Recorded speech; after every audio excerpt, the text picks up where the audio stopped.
தமிழகம் நேயர்களுக்கு இனிய வணக்கம். இந்த ஆண்டு 2024 உலகின் பல்வேறு நாடுகள், இங்கிலாந்து, பிரான்ஸ், இந்தியா உட்பட பல நாடுகளில் தேர்தல் ஆண்டாகவே கருதப்படுகிறது. அந்த வகையில் அமெரிக்காவினுடைய தேர்தலும் இந்த ஆண்டினுடைய இறுதியில் நவம்பர் 5 நடைபெறுகிறது. ஜனவரி மாதத்தில் புதிய அதிபர் தேர்ந்தெடுக்கப்படுகிறார். உலகில் பல்வேறு நாடுகளினுடைய தேர்தல் இந்த ஆண்டில் நடைபெற்றாலும் அமெரிக்கா தேர்தல் எப்பொழுது நடந்தாலும் அதிக கவனம் ஈர்க்கப்படும். ஏனெனில் உலக நாடுகளில் இன்றைக்கும் வல்லரசாகவும் பல்வேறு நாடுகளில் எடுக்கக்கூடிய முடிவுகளில் அமெரிக்காவினுடைய தலையீடு அதிகமாக இருக்கும்.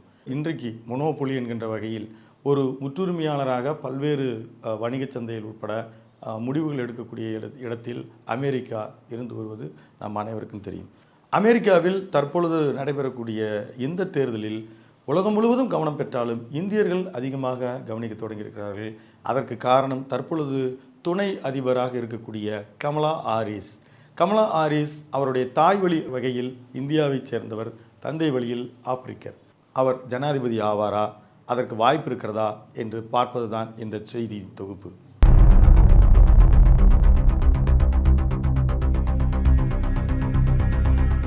அமெரிக்க தேர்தல் முறை என்பது அமெரிக்காவில் வசிப்பவர்களுக்கே ஒவ்வொரு ஆண்டும் அந்த தேர்தல் முறை எந்த அடிப்படையிலானது என்கின்ற விளக்கம் நடைபெற்று கொண்டே இருக்கிறது. புரியாமலே பல பேர் அந்த தேர்தலில் இன்னும் இருப்பதாகவும் சில பல்வேறு கருத்து கணிப்புகள் அவர்கள் தங்கள் கருத்துக்களை வெளிப்படுத்தி வந்திருக்கின்றனர். அந்த வகையில் அந்த தேர்தல் அமைப்பு என்ன மாதிரியாக இருக்கிறது என்பதை சுருக்கமாக நம்ம பார்க்கலாம். அமெரிக்காவினுடைய தேர்தல் முறை என்பது அந்த உட்கட்சியில் முதல் அந்த வேட்பாளர்கள் தேர்ந்தெடுக்கப்பட வேண்டும். உதாரணமாக republic party and democratic party 2 கட்சிகள் இருக்கின்றன.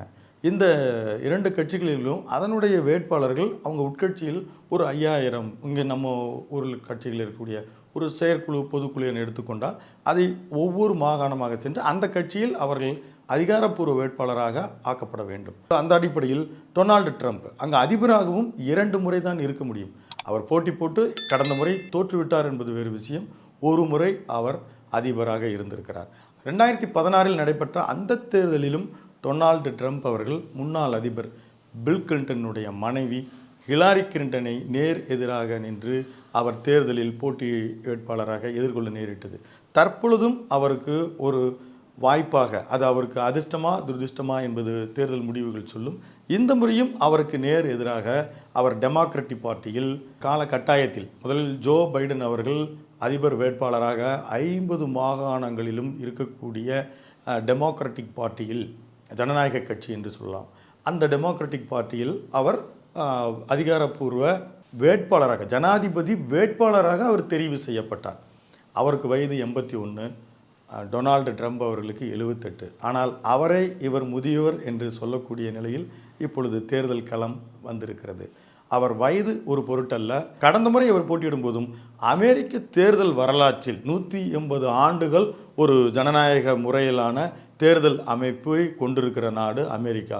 அது முழு ஜனநாயக அமைப்பா, அது அங்கு நேரடியாக மக்களால் தான் தேர்ந்தெடுக்கப்பட்டுகிறதா என்று சொல்வதற்கும் விமர்சிப்பதற்கும் இன்றைக்கு ஜனநாயக முறையில் சில அம்சங்கள் வந்திருக்கின்றன. ஆனால் 180 ஆண்டுகள் கொண்ட பாரம்பரிய தேர்தல் முறையில் அமெரிக்காவில் அதிக வயதில் போட்டியிட்டு ஜனாதிபதியாக இருந்தது திரு ஜோ பைடன் அவர்கள். அந்த ஜோ பைடன் தற்பொழுது 81 வயது, டொனால்டு ட்ரம்புக்கு 78 வயது.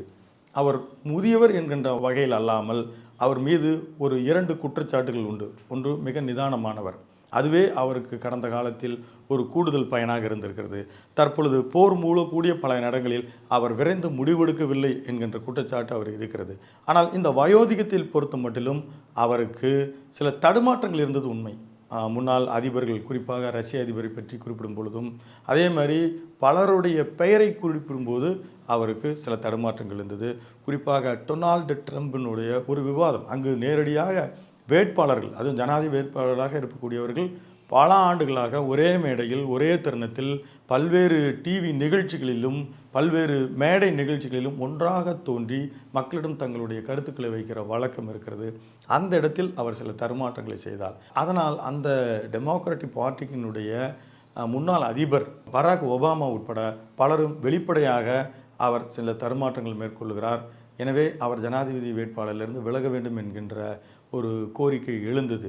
50 மாகாணங்களில் ஏகோபித்த ஆதரவு பெற்று வந்திருக்கக்கூடிய ஜோ பைடன் அவர்கள் நான் ஒரு காலம் பின்வாங்க மாட்டேன் என்று அவர் சொன்னால், ஆனால் 3வது முறையாக அவருக்கு கொரோனா தொற்று வந்த காலத்தில் அவருக்கு வந்திருக்கின்ற சில கருத்து கணிப்புகள், உளவுத்துறை செய்திகள் என அதிகாரம் இன்னும் அவர்களிடம் இருக்கிறது. அவர் ஒரு பலகீனமான ஜனாதிபதி வேட்பாளராக கருத்துகள் மக்களிடம் எழுந்திருக்கிறது என்கின்ற அடிப்படையில் அவர் விலகுகிறார். ஜனாதிபதி வேட்பாளரிலிருந்து நான் போட்டியிடுவதிலிருந்து விலகுகிறேன் என ஜோ பைடன் அறிவித்த பொழுதே உடனே ஜோ பைடன் அவர்கள் துணை ஜனாதிபதியாக இருக்கக்கூடிய கமலா ஹாரிஸை ஜனாதிபதி வேட்பாளராக டெமோக்ராட்டிக் பார்ட்டியினுடைய வேட்பாளராக அறிவிக்கிறார். அதற்கு பராக் ஒபாமா ஆதரவு தெரிவிக்கிறார். ரிபப்ளிக் பார்ட்டியினுடைய ஜனாதிபதி வேட்பாளரை அதிகாரப்பூர்வமாக தெரிவு செய்யும் அந்த ஒரு சந்திப்பு, ஒரு மேடை நிகழ்ச்சியில்தான் டொனால்டு ட்ரம்ப் அவர்கள் ஒரு இளைஞரால் சுடப்படுகிறார். அவர் காதில் குண்டு பாய்ந்து அதை உலகம் முழுவதும் செய்தியானதை நாம் அறிவோம். கமலா ஹாரிஸ் அவர்களை வேட்பாளராக ஒரு 4600 உறுப்பினர்கள், தேர்வு செய்யக்கூடிய உறுப்பினர்கள் கொண்ட டெமோக்ராட்டிக் பார்ட்டியில் 3000 உறுப்பினர்கள் இப்போது ஆதரவு தெரிவித்திருக்கிறார்கள்.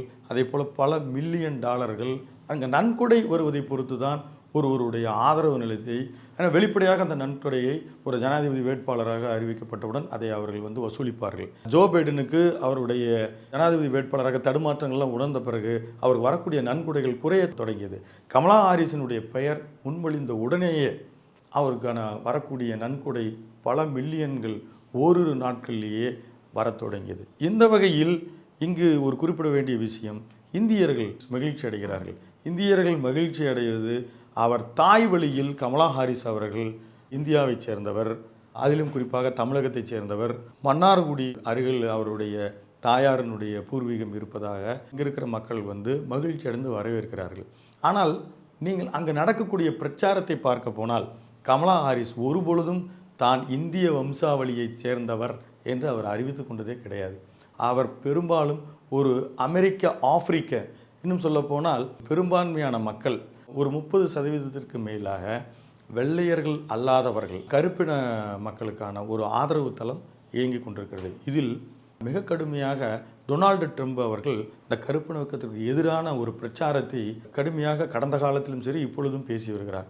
குறிப்பாக பெண்களுக்கு எதிரான சில விஷயங்களில் மிக கடுமையாக அவர் வெறுப்புணர்ச்சி தூண்டக்கூடிய அளவில் பேசுவதில் வல்லவர். என்ன நினைக்கிறாரோ அதை பேசிவிடுவார். டொனால்டு ட்ரம்ப் அவர்கள் ஜனாதிபதியாக இருந்த பொழுது அவர் பேசிய பேச்சுக்களும் எடுத்த அதிரடியான நடவடிக்கைகளும் பல நிலைகளில் இங்கு நமக்கு இருக்கக்கூடிய ஒரு அபாக்ஸ் கோர்ட், அதாவது நம்ம உச்ச நீதிமன்றத்திற்கு நிகராக சொல்லக்கூடிய கோர்ட் பல இடங்களில் கடிவாளம் போட்டது, செனட் பல இடங்களில் கடிவாளம் போட்டது. டொனால்டு ட்ரம்ப் அவர்கள் இப்பொழுது ஒரு பெண் வேட்பாளரை எதிர்கொள்கிறார். இது போட்டி எவ்வாறாக இருக்கக்கூடும்? இந்த மேடை நிகழ்ச்சியில் டொனால்டு ட்ரம்ப் அவர்கள் சுடப்பட்ட உடனேயே ஓரிரு நாளிதழ்கள் அமெரிக்காவிலிருந்து வரக்கூடியவை டொனால்டு ட்ரம்புக்கு மிகப்பெரிய அளவில் ஆதரவு பெருகிற்று, அவர் ஜனாதிபதி ஆவார் என்று தெரிவித்தார்கள். கமலா ஹாரிஸ் வந்தவுடன் தற்பொழுது போட்டி கடுமையாகத்தான் இருக்கிறது.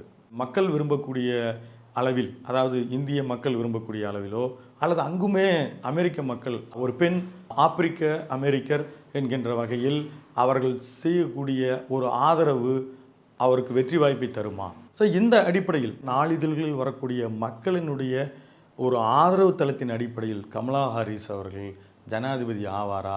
இதை போலத்தான் ஹிலாரி கிளின்டனுக்கும் இருந்தது. 2016 தேர்தலில் நீங்கள் கூர்ந்து கவனித்தால் பல்வேறு மாகாணங்களில் ஆதரவு தளம் என்பது ஹிலாரி கிளின்டனுக்கு தான் இருந்தது.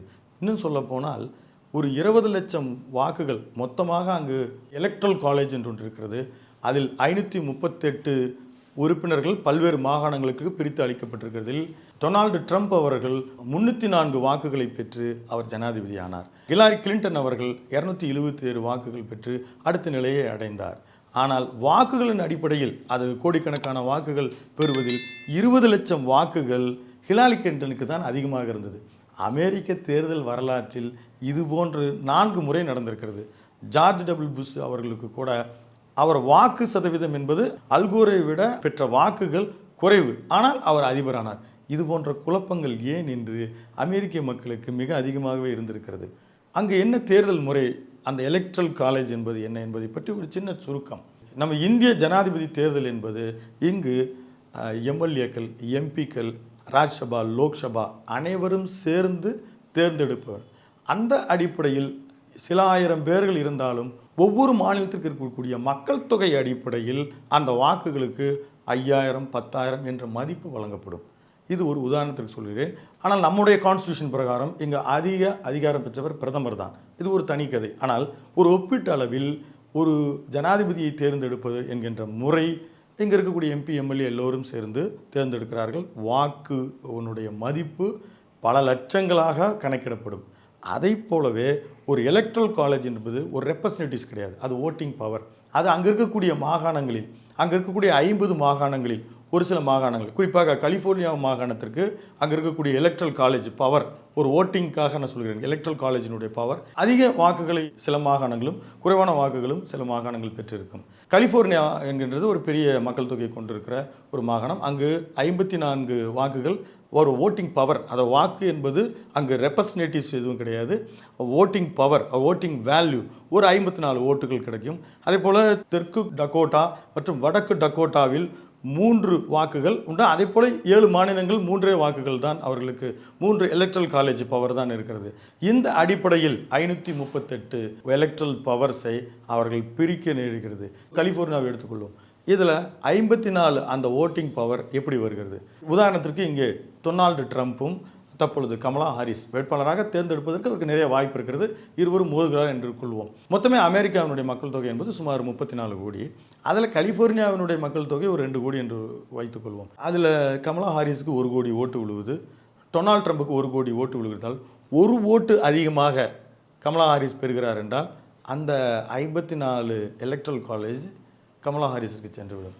அதில் 1.5 கோடி ஓட்டுகளாக அவர் பெற்றாலுமே அவருக்கு 54 தான். இதுதான் அந்த எலக்ட்ரல் சிஸ்டத்தில் இருக்கக்கூடிய விஷயம். இது குறித்து நிறைய விவாதங்கள் இருக்கின்றன.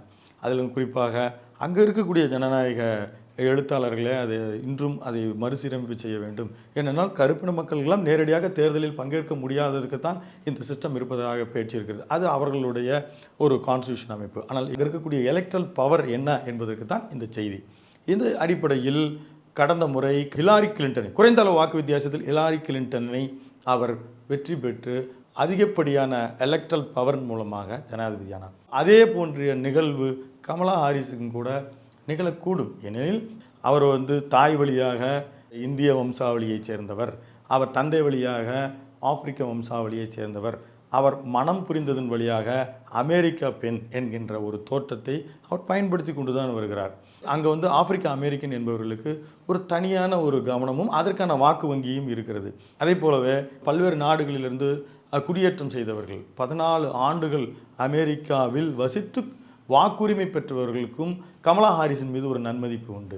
கமலா ஹாரிஸ் அவர்கள் பேசும் பேச்சு ஒரு மிதமான, பெண்கள், கல்வி குறித்து, போராட்ட குழுக்களை குறித்து, துப்பாக்கிகளை நான் முழுவதாக ஒழித்து விடுவேன் என்று குறித்து, பெண் சுதந்திரத்தின் அடிப்படையில். ஆனால் டொனால்டு ட்ரம்ப் அவர்கள் அவருக்கு குழந்தை இல்லை, அவர் ஒரு இடதுசாரி, அவர் மிக கொடூரமானவர் என்கின்ற வார்த்தைகள் எல்லாம் அவர் பேசும் பொழுது அதற்கு அவர் சொல்லும் பதில்கள் பெரும்பான்மையானரை ஈர்க்கிறது.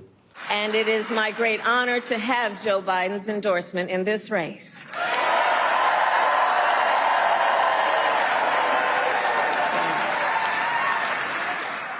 So, Wisconsin, I am told as of this morning that we have earned the support of enough delegates to secure the Democratic nomination.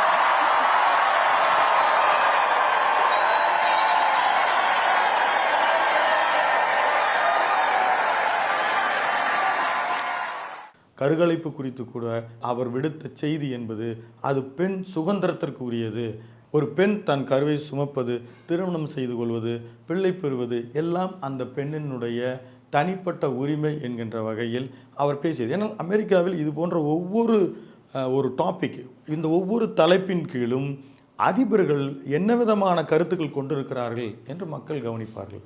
இன்னும் சொல்லப்போனால் ஒவ்வொரு மாகாணத்திற்கு சென்று பேசும் பொழுதும் அந்த அதிபர்கள் என்ன செய்தி விடுக்கிறார்கள்.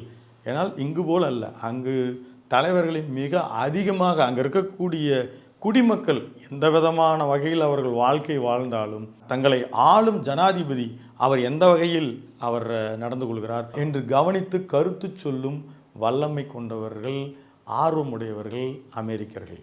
எனவே இந்த அமெரிக்க தேர்தல் மிக பெருவாரியான மக்களினுடைய கவனத்தை பெற்றுவதற்கு காரணத்தால் தொடர்ந்து அமெரிக்க வாழ் இந்தியர்கள் இந்த தேர்தல் நடைபெறும் காலத்தில் கூட நம்மளுடைய நேயர்களுக்காக பிரத்யேகமான சில நேர்காணல்களை நாங்கள் நிகழ்த்த இருக்கிறோம். கமலா ஹாரிஸை பொறுத்த மட்டிலும் ஆதரவு தளம் இருந்தாலும் அதனால தான் நான் ஹிலாரி கிளின்டனோடு ஒப்பிட்டு சில செய்திகளை உங்களோடு பகிர்ந்து கொண்டேன். அவருக்கு ஆதரவு தளம் பெருகி இருக்கிறதே தவிர டொனால்டு ட்ரம்ப் மற்றும் ஹிலாரி கிளின்டனுடைய தேர்தல் முடிவுக்கு பிறகு ஒரு ஆணாதிக்க மனோநிலை இருக்கிறதோ என்கின்ற வகையில் கவனிக்கவும் படுகிறது. அந்த வகையில் கமலா ஹாரிஸுக்கு வெற்றி வாய்ப்பு கிட்டுமா? பார்ப்போம். தொடர்ந்து மீண்டும் ஒரு செய்திக்கு பின்னால் சந்திப்போம். நன்றி, வணக்கம்.